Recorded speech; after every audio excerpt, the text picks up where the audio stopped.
Chora aí, PMM. Product Marketing no Divã.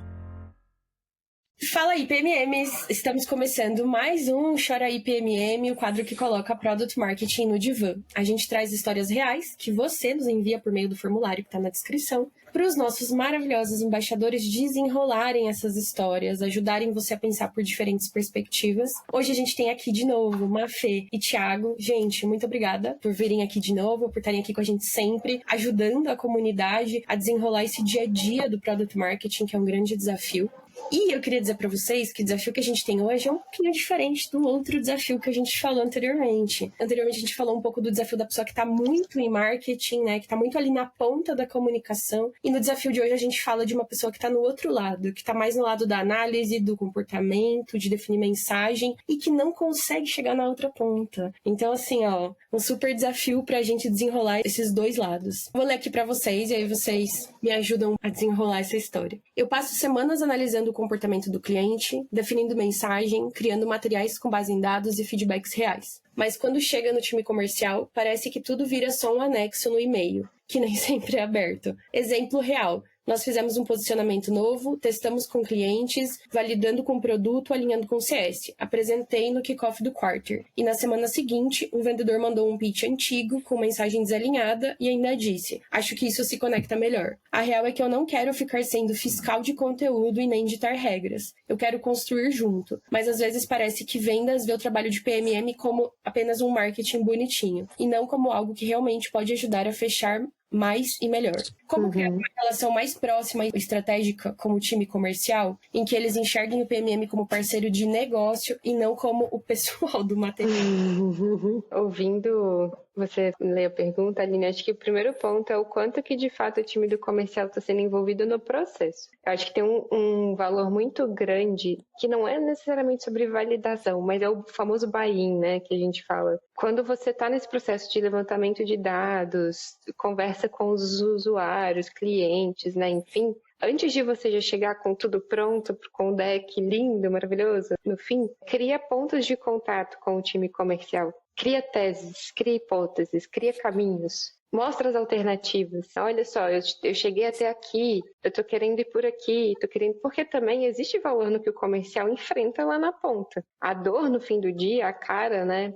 É a dele, que vai lá e vai apresentar aquilo para um potencial cliente ou para um cliente de fato. Existe também, nesse processo, é importante você se envolver nas reuniões que esse comercial já faz, né? Para ele ver que você está ali participando, que você está às vezes pegando, porque também pode haver uma falha nesse sentido, de o quanto que a forma como o material está chegando é de fato o que o comercial precisa, né? Ou está da forma como esse time precisa. Então, às vezes participar das reuniões que esse time faz com os potenciais clientes ou os próprios clientes, ver que tipo de questionamento esses clientes estão fazendo. Se o comercial está voltando para o material antigo, tem algum lugar de conforto para ele na forma de explicar que está fazendo mais sentido do que o material novo, né? Não é que o seu material está errado, não é esse o meu ponto, eu não sei nem qual é o seu material. Mas é assim, como que você está envolvendo o comercial nesse processo para o comercial já se sentir parte de antes e ele jogar junto. E daí, quando chegar no final, não é o produto que marketing de produto entregou, o material frio que ele entregou para o comercial usar. O comercial participou, ele co-construiu, ele deu caminhos. Esse processo de iteração em marketing de produto, ele é real. E ele é importante, porque no fim do dia, você quer o quê? Sentir que o seu trabalho está gerando valor. Você quer que o comercial use. Você não quer que fique um PPT no anexo do e-mail. Então, acho que convém avaliar o quanto que o comercial está sendo envolvido nesse processo, o quanto que você está envolvido na como as coisas já funcionam, e eventualmente rever formato, às vezes entregar o material de outra forma, né? Enfim, acho que aqui tem esse lugar do... Não basta fazer a tarefinha, o dever bem feito. A gente, de fato, precisa adequar para a audiência. E às vezes adequar para a audiência interna é mais difícil que para a externa. É mais desgastante. Do que eu consigo avaliar com o contexto que a gente tem, são as primeiras ideias, assim, que eu tenho sobre isso.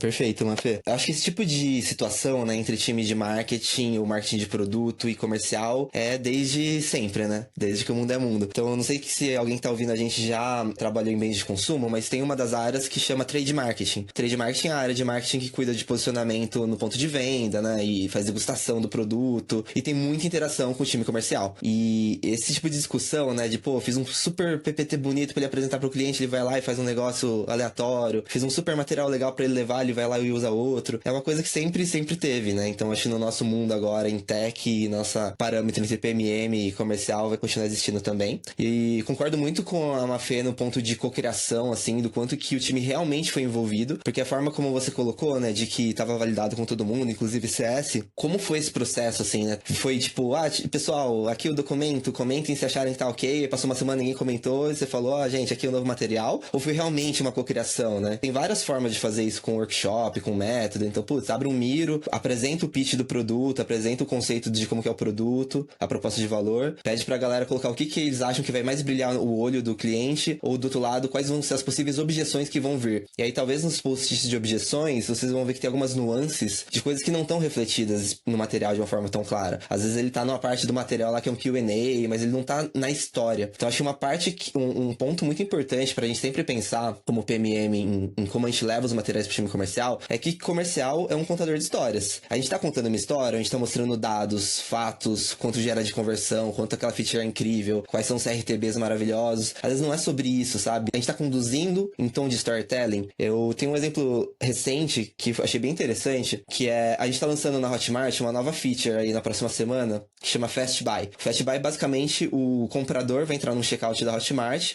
o comprador vai digitar o e-mail e a Hotmart automaticamente vai preencher todos os dados de compra, né, dados pessoais e dados da última compra desse comprador. Qual que é o pulo do gato? A Hotmart é a maior plataforma do mundo de produtos digitais, então a gente tem mais de 25 milhões de compradores já. Então, se uma pessoa entra num checkout de uma pessoa que está vendendo um produto e ela não é cliente desse cara, mas é cliente da Hotmart, já comprou um produto, um curso pela Hotmart outra vez, a gente vai ter esse dado e vai gerar mais conversão. É incrível, parece super legal, né? Quando a gente mostra isso pro time comercial, eles falam, putz, mas isso é legal mesmo? Será que isso não é fricção? Será que a pessoa não vai achar estranho que a gente preencheu do nada e ela não vai querer comprar? Só que assim, não é que a gente inventou isso do nada, o time de produto fala, vamos simplificar, vamos botar o e-mail, vamos puxar e vai acelerar a compra. Foi 1 ano de teste, foram mais de 12 experimentos realizados e de todos os tipos, de testar copy, de testar fricção, e o time não sabe disso, né? E essa historinha é o que eles mais entenderam que faria sentido para vender o produto. Não é sobre a feature que vai gerar 7% a mais de conversão. É sobre o fato de que, cara, quando a gente testou essa feature da primeira vez,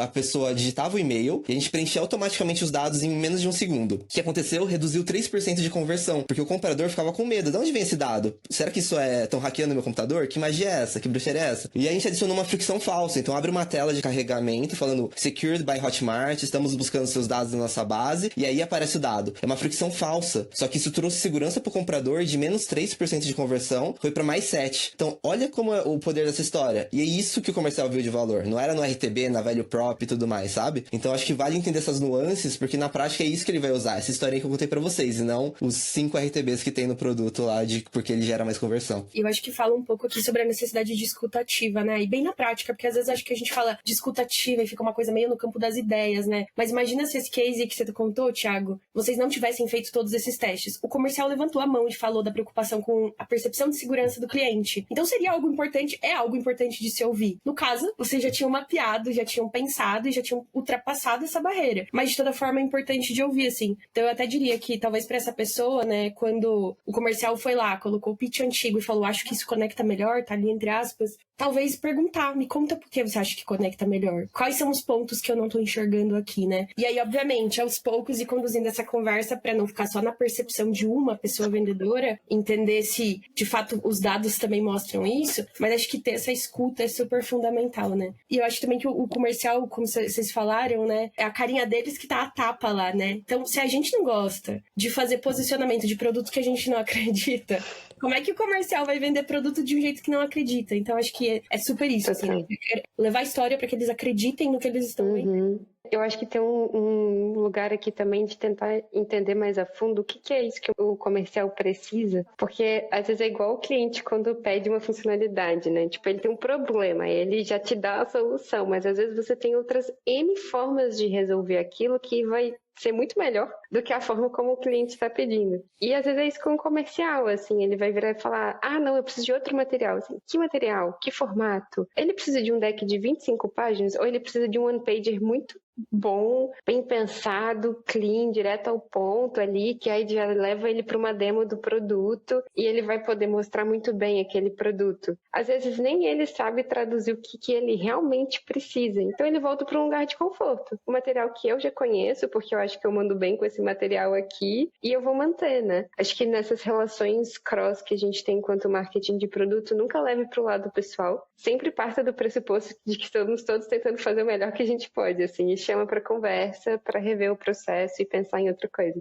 Perfeito. Só uma outra coisa complementando também, eu acho que vale sempre também focar nos bons exemplos. Às vezes a pessoa que ele trouxe foi uma exceção, que deixou ele chateado, ou ela chateada, que, putz, eu fiz um negócio com tanto carinho e usou outra coisa. Mas foi a maioria? Ou foi uma pessoa, um caso pontual? Porque se a gente focar nos bons exemplos, então pega esses bons exemplos também e usa eles de alguma forma, valoriza. Putz, vai ter uma trimestral do time de vendas, você pede 15 minutos pra contar sobre esse material, esse lançamento, não sei o que foi. Bota a foto dessa pessoa do time de comercial como bom exemplo, boa prática, chama ela pra contar porque esse material ajudou a alavancar mais vendas, porque essa história tá redonda. Então foca nos bons exemplos, usa como case interno também, pra que isso contamine positivamente também o time. Maravilha. E eu acho que também tem um olhar aqui interessante. A própria pessoa fala, né, que ela não quer virar fiscal de material. E eu acho interessante, porque assim, querer fiscalizar se tá todo mundo usando o material da forma com que foi posto, talvez não seja nem o caminho mais produtivo. Eu acredito muito em pensar nos resultados pós o uso desse material. Quais resultados melhoraram e o quanto melhorou. E aí queria que vocês trouxessem um pouquinho essa visão, assim. Será que para essa pessoa que nos mandou essa história, não tá faltando um pouco conectar esse material que tá sendo entregue com o resultado, em vez de se preocupar exatamente com o uso dele? Porque aí, de repente, com o resultado dá pra mostrar o que melhora e o que piora, né? Total. Deixando rodar um pouco, sentindo também, acho que a Mafê trouxe esse ponto também, né? É uma melhoria contínua esse tipo de material. Será que o que esse outro vendedor trouxe é simplesmente ele estava mais acostumado com outro material e não se atentou? Ou é porque realmente tinha alguma coisa que funcionava melhor ou que funciona melhor? Então vale ter essa autocrítica também de entender que é um negócio vivo. Então não é porque você estipou uma coisa que, nossa, agora todo mundo vai só usar isso. O que tá funcionando, o que não tá, e iterando em cima disso pra melhorar. E se estiver indo bem também, trazer esses resultados, né? Igual você disse. Como a gente pode aproveitar isso pra fomentar pro time como esse material tá sendo mais bem aceito, tá trazendo resultados melhores. Perfeito. Tudo depende do material, né? Eu já tive a experiência de estar num time não marketing de produto, uma espécie de CS Enablement global, quando eu estava no El Hub, antigo de Impass. Falando do ponto de vista de um time de enablement, essa é uma dor, assim, certa, porque você é responsável por ser aquela visão estratégica, né? Tá ali perto dos times que estão na ponta, que precisam dos materiais, que não tem banda para produzir isso. Daí você é a pessoa que tem que entender essas dores, traduzir isso em materiais que vão ser úteis de volta para esses times. E aí quando a galera não usa, é tipo assim, caraca, mas sabe, assim, fiquei horas fazendo isso daqui, por que não tá indo para frente? Enfim, e às vezes vão ter outros fatores também, às vezes o timing que aquele produto ficou pronto, às vezes quando o seu material ficou pronto, o time já tá precisando de outra coisa. Acho que tem esse lugar mesmo de ir muito a fundo no que formato que funciona, assim. Às vezes a gente entra nessa pira do deck, será que não tem outra coisa? Será que não tem outra solução? Eventualmente, quando a gente está criando esses materiais, pode ser que a gente não esteja tão próximo do cliente. Então, de novo, senta, participa de um ritual ali, porque às vezes você pode ter uma outra forma, sei lá, não que seja revolucionário, mas você pode pensar numa landing page, de novo, já levar para o produto. Hoje em dia, ficar criando barreira para o cliente ou para o comercial chegar no fim da mensagem não faz sentido, né? Então, tem que cortar caminho, tem que ser mais objetivo, ser mais sintético, tem muito ruído em tudo, né? Tem muita informação. Então, como é que a gente é preciso, assim, no que a gente está definindo, no que a gente está escolhendo, no que a gente está entregando, porque também tem, às vezes a gente fica muito preciosista, porque foi a gente que fez, né? Ai, nosso filho é lindo, então tudo é valioso, tudo é importante, mas se ninguém está usando, não está funcionando. Eu acho que mapear, não ser fiscal de uso de conteúdo, mas você tem que ter uma noção se as pessoas estão usando ou não, e aí acho que o legal é definir antes, assim, o que vai indicar o sucesso desse material, o que eu espero